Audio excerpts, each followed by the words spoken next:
right, part 2 of chapter 7, I believe. Yep. All right, he thought, so I'll call it home. He turned back and set off up the side of the lake, heading for the gut cherry bushes, his windbreaker bag in his hand. Things were bad, he thought, but maybe not that bad. Maybe he could find some better berries. When he came to the gut cherry bushes, he paused. The branches were empty of birds, but still had many berries, and some of those that had been merely red yesterday were now a dark maroon to black, much riper.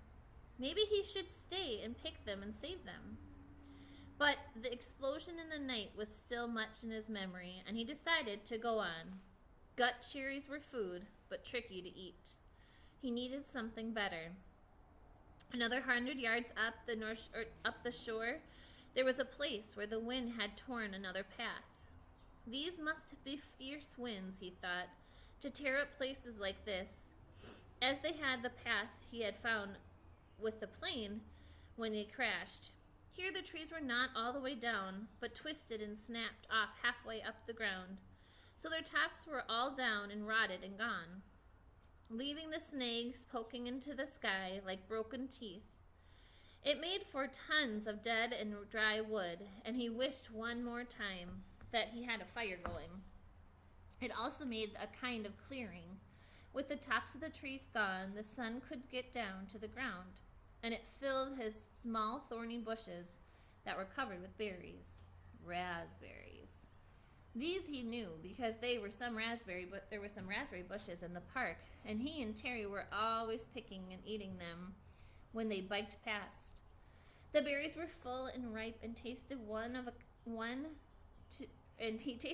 to find it sweet, and with none of the problems the gut cherries. Although they did not grow in clusters, there were many of them, and they were easy to pick, and Brian smiled and started eating. Sweet juice, he thought. Oh, they were sweet with just a tiny tang, and he picked and ate and picked and ate and thought that he would never tasted anything this good.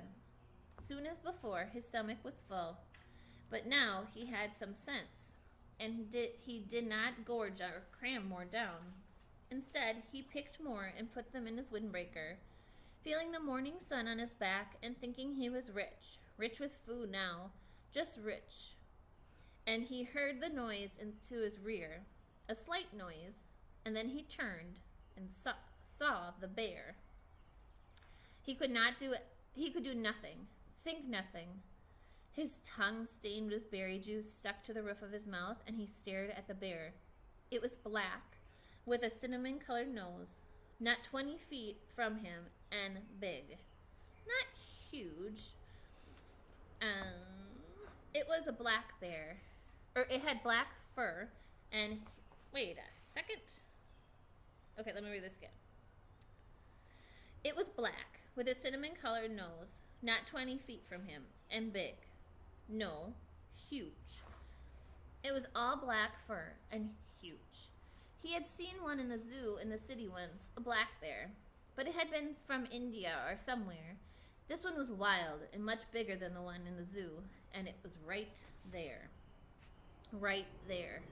The sun caught the ends of the hairs all along his back, shining black and silky.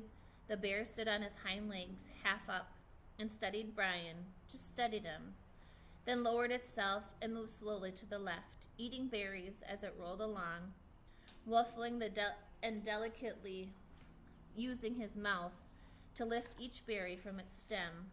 In seconds, it was gone. Gone, and Brian still had not moved. His tongue was stuck to the top of his mouth, the tip half out. His eyes were wide, and his hands were reaching for a berry. Then he made a sound, a low... It made no sense, was just a sound of fear, a disbelief that something that large could come so close to him without his knowing. It just walked up to him and could have eaten him, and he could have done nothing. Nothing. And when the sound was half done and the thing happened to his legs, a thing that he had nothing to do with, that they were running in the opposite direction from the bear, back towards his shelter. He would have run all the way in panic, but after he had gone perhaps 50 yards, his brain took over and slowed and finally stopped him. If the bear had wanted you, his brain said, he would have taken you. It is something to understand, he thought, but something to run away. The bear was eating berries, not people. The bear had to move to hurt you, to threaten you, or the bear made no move to hurt you, to threaten you. It stood to see you better, study you, then went on and eating his berries. It was a big bear, but it did not want you. It did not want to cause you harm, and that is the thing that he understood here. He turned and looked back at the stand of raspberries. The bear was gone. The birds were singing. He saw nothing that could hurt him.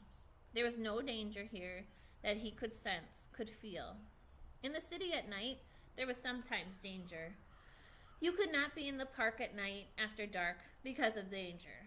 But here, the bear had looked at him and had moved on, and this filled his thoughts. The berries were so good.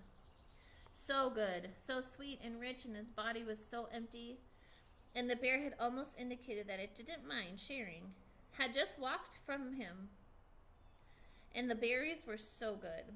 And he thought, finally, if he did not go back and get the berries, he would have to eat the gut cherries again tonight. That convinced him, and he walked slowly back to the raspberry patch and continued picking for the entire morning. Although with great caution, and once when a squirrel rustled some pine needles at the base of the tree, he nearly jumped out of his skin. About noon, the sun was almost straight overhead. The clouds began to thicken and look dark. In moments, it started to rain, and he took what he had picked and trotted back to the shelter. He had eaten probably 2 pounds of raspberries and had maybe another 3 pounds in his jacket rolled into a pouch. He made it to the shelter just as the clouds completely opened and the rain roared down in sheets. Soon the sand outside was drenched, and there were rivulets? Probably little rivers, I don't know, running down into the lake. But inside, he was dry and snug. He started to put the picked berries back into the sorted pile with the gut cherries, but noticed that the raspberries were seeping through his jacket. They were much softer than the gut cherries, and apparently were getting crushed in a bit with their own weight. When he held the jacket up and looked beneath it, he saw a stream of red liquid. He put his finger in it and found it to be sweet and tangy, like pop without the fizz. And he grinned and laid back on the sand, holding the bag up over his face, letting the seepage drip in his mouth. So he made like raspberry juice. Outside, the rain poured down, but Brian lay back drinking syrup from berries, dry and with pain almost all gone, the stiffness also gone, his belly full, and a good taste in his mouth. For the first time since the crash, he was not thinking of himself or his own life. Brian was wondering if the bear was as surprised as he to find another being in the berries. Later in the afternoon, as evening came down, he went to the lake and washed the sticky berry juice from his face and hands and went back to prepare for the night. While he had accepted and understood that the bear did not want to hurt him, it was still much in his thoughts, and as darkness came into the shelter, he took the hatchet out of his belt and put it by his head, his hand on the handle, and the day caught up with him, and he slept. All right, that's the end. If I can, I'll probably read some this weekend just because it's a little easier, but I hope you guys are doing well. I miss you all. Thanks for the kids who joined into the Zoom meeting. It was really fun to see your faces. All right, bye-bye.